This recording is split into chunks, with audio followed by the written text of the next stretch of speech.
Well, for more analysis, I'm joined now by Laura Blumenfeld. She's a Middle East analyst with Johns Hopkins University. She joins us from Washington, D.C. Laura, it's good to see you again.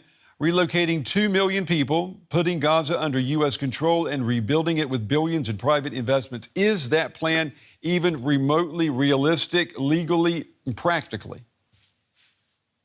Well, it's a fascinating plan, and most of it is far-fetched. Sections of it are funny, like the Elon Musk smart manufacturing zone. It just sounds comical. And parts of it are frightening. As you mentioned, the plan expects that at least 25% of Gaza's current population will choose what they call voluntary transfer to another country. Some would call it ethnic cleansing. Although they do expect that 75% of the Palestinians will choose to stay in Gaza, the idea that circumstances and conditions are so unbearable that, people would choose to leave their land, raises a lot of concerns. What about the key regional players here? I mean, could a plan like this, could it actually win support from both Israel and major Arab countries such as Egypt or Saudi Arabia?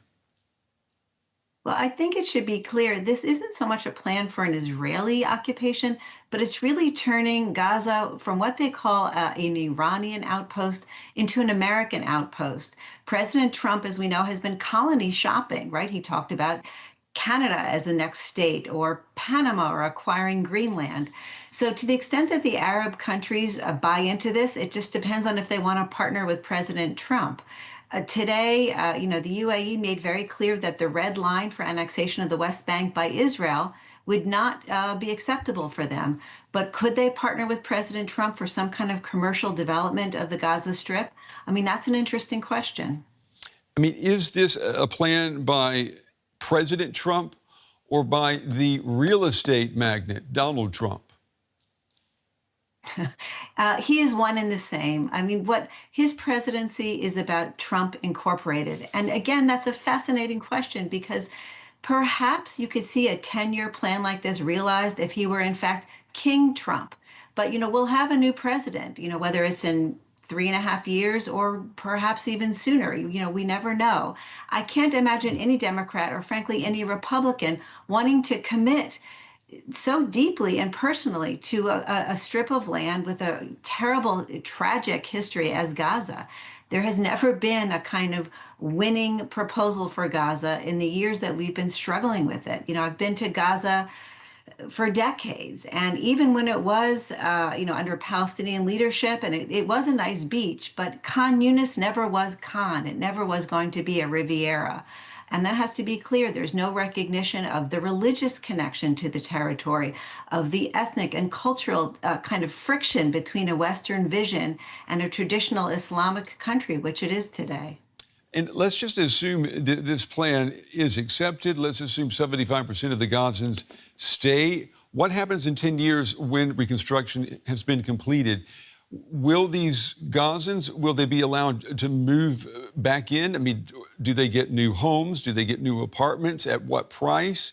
I mean, has any of that been detailed?